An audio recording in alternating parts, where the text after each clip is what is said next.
Assalamualaikum warahmatullahi wabarakatuh. Melanjutkan pengajian Fathul Qorib episode yang keempat.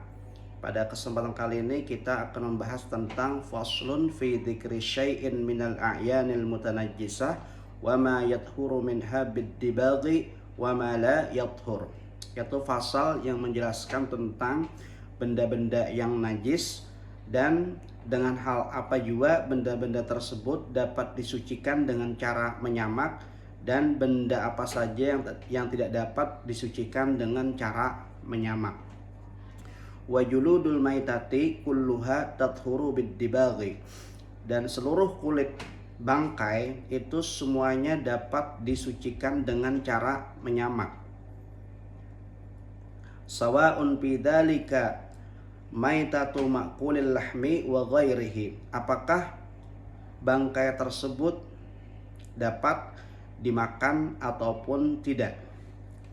Jadi semua kulit binatang itu pada dasarnya dapat disamak atau disucikan dengan cara disamak, baik hewan tersebut dapat dimakan ataupun tidak.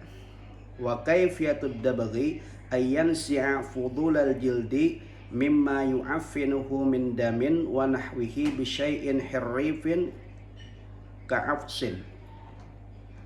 Dan cara menyamak itu adalah dengan cara melepaskan kulitnya tersebut dari hal-hal yang melengket seperti dari lendirnya maupun darah daripada bangkai tersebut dengan sesuatu hal yang menyengat lidah seperti daun bidara. Walau kana al-hirrifu najasan kadarqi hamamin, meskipun benda yang menyengat lidah tersebut adalah dari benda yang najis, misalkan seperti contohnya menyamak dengan menggunakan kotoran burung, kafa fid dabghi, maka itu bisa dilakukan untuk menyamak.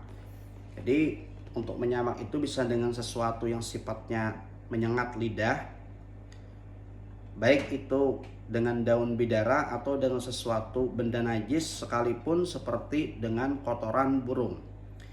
Illa jildal kalbi wal khinziri wa ma tawallada minhuma aw min ahadihima ma hayawanin tahirin fala yathuru bid-dibaghi, kecuali ada dua hewan yang tidak dapat disamak, yang tidak dapat suci dengan cara disamak, yaitu daripada anjing dan babi ataupun yang lahir dari salah satu dari keduanya.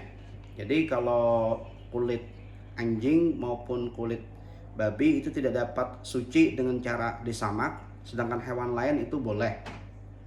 Atau misalkan anjing misalkan kawin dengan kambing, kemudian lahir anaknya. Nah, anaknya itu pun tidak bisa digunakan, tidak bisa disucikan dengan cara menyamak kulitnya, tidak bisa.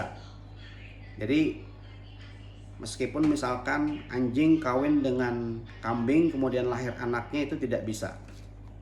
Wa ma tawallada minhuma aw min ahadihima ma'a hayawanin tahirin fala yathuru bid-dibaghi, itu maksudnya. Jadi kalau misalkan anjing ataupun kambing itu kawin lahir anaknya, nah produk anak daripada anjing dan kambing tersebut tidak bisa disamak kulitnya, tidak dapat disucikan dengan cara disamak. Wa 'azmul maitati wa sya'ruha najisun, adapun tulang daripada bangkai ataupun bulunya maka itu hukumnya najis. Yang dimaksud dengan bangkai di sini adalah hewan yang matinya itu tidak dengan cara penyembelihan yang syar'i. Itu adalah hukum bangkai. Jadi tulangnya maupun bulunya itu hukumnya najis bagi bangkai yang tidak disembelih dengan cara syar'i. Jadi dimaksud dengan bangkai itu adalah hewan yang tidak disembelih dengan cara syar'i. Wa kadal maitatu aidon najasatun, demikian juga bangkainya. Jadi selain daripada tulangnya kemudian bulunya, bangkainya itu sendiri hukumnya najis.